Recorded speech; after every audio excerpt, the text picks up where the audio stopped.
I get tired of rich people talking to people and they make you buy these programs and stuff so they can drag you out for 8 years.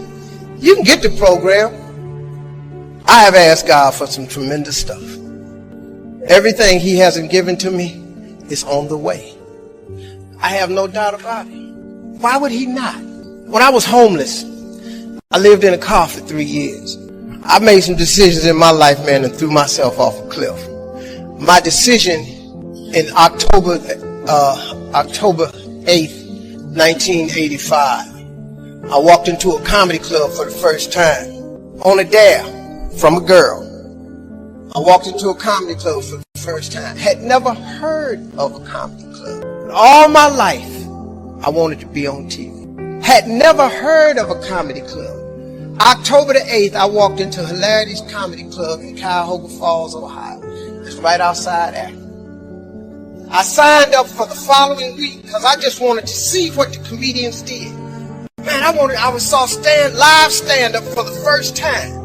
They had 10 acts supposed to go up. 9 of them went up. The 10th guy got scared and ran out the door. So I had signed up for the following week. The guy says, listen, we lost our 10th act. We're going to go to the phones. We're going to go to the week from next week. If Steve Harvey's here, come on up now. So I ran up on stage. I don't even know what to do, but I just started talking about boxing and stuff that happened to me.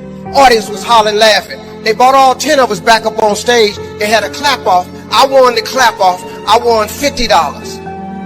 I cried from Cuyahoga Falls to Cleveland. The girl kept saying, why you crying? It ain't but $50. I said, no, you don't understand. It's way more than 50. This what I do. She said, what you mean this what you do? This just your first time. You don't understand. Something happened to me. I won amateur night. I went to work the next day, October 9th, 1985, and quit my job. Now, I don't recommend that you do it that way, because 2 years later, I was homeless. Because the first year of comedy, I made $3,400. The next year, I made $4,800. And the third year, I made $5,300. I got a wife, a set of twins.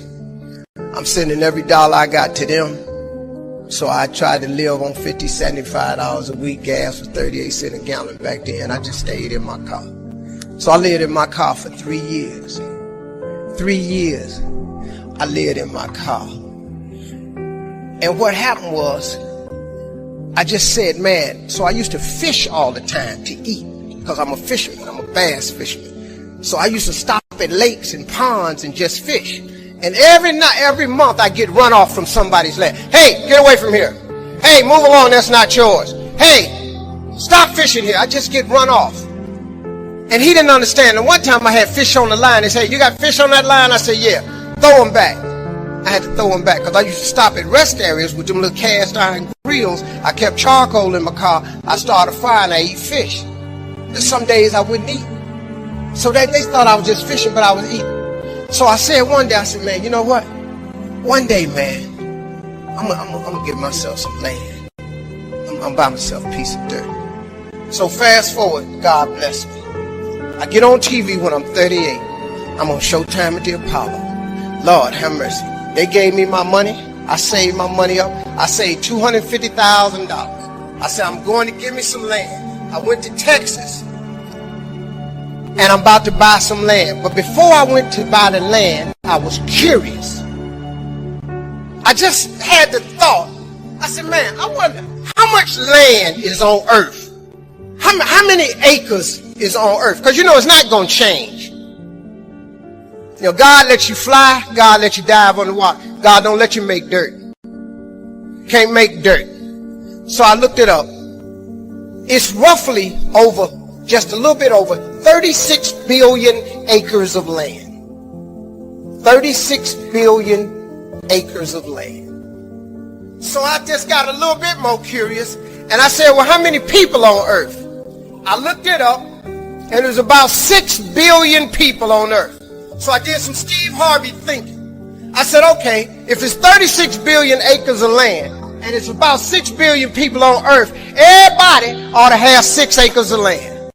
Not just me, just thinking. So I asked God, could I have 6 acres? That's all I wanted. Because you know the one thing I wanted? I didn't care if I put a house on it or nothing. I just wanted to be a stand somewhere and couldn't nobody run me off. I got this money, man. I saved my money. I saved $250,000. I'm going and I'm looking for some land. The first day I get there, I see a piece of land in Texas, so beautiful. I couldn't believe it. Had rolling hills, had a pond on it where I could fish. The dude took me over there. I look at the land, and I'm looking out. I said, man, this is great right here. I said, sir, how much is this right here? He said, well, it's about $600,000. I said, man, I ain't got that kind of money. He said, well, how much do you have? I said, I got $250,000. I said, well, let me think about it, man. He said, let me think about it. And I was standing there, and then I stopped. I said, sir, can I ask you a question, man? How many acres of land is that? He said, this is 6 acres.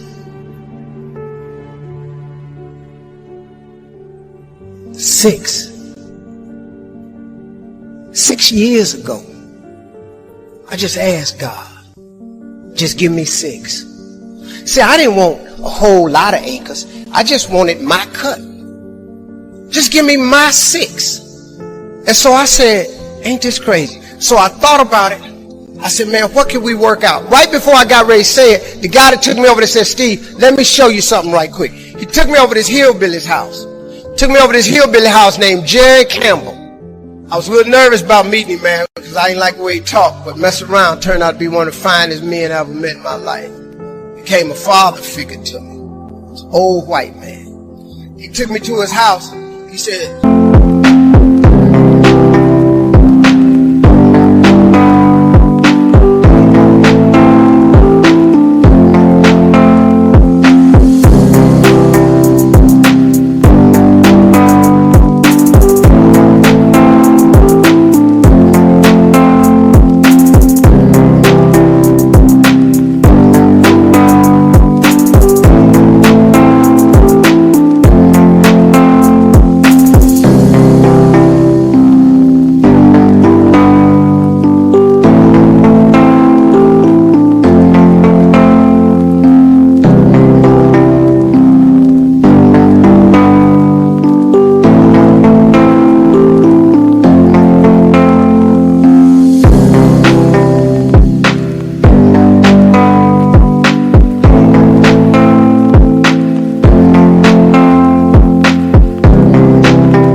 and showed me this land, and it was massive.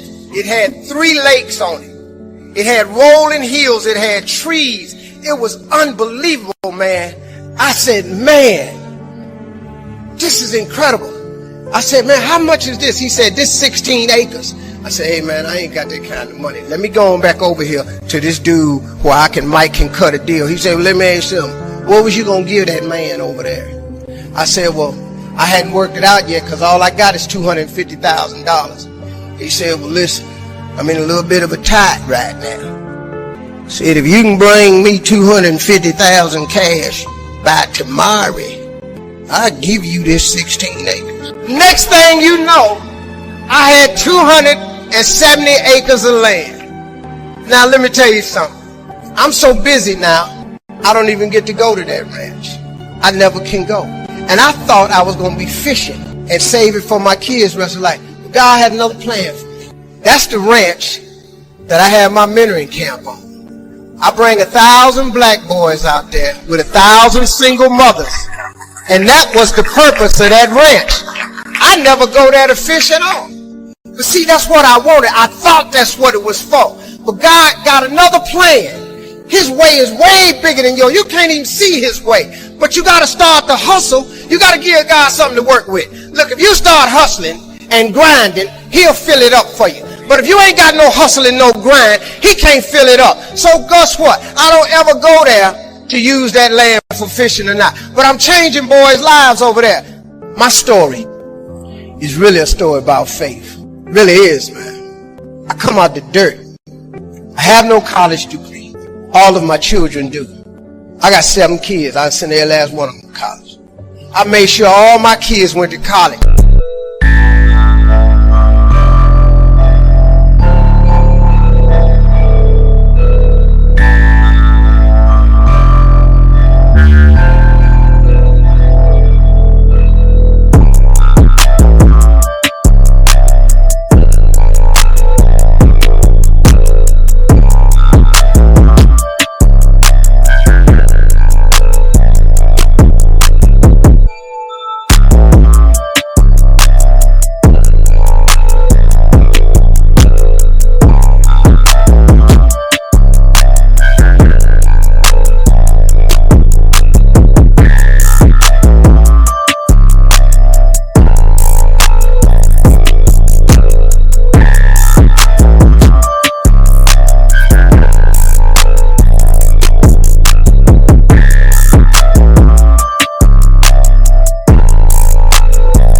Because I know they got to have that education. Well, Daddy, you didn't go to college. Well, your ass ain't got no jokes. It's been important for me to empower my children, but not only my children, but thousands of young people across the country. And education is the key for a lot of people. But when I speak at colleges and stuff, I tell people, number one thing in your world is not your education. It's your dream. So what you dreaming about, y'all? What you still dreaming about? What is God still showing you in your imagination?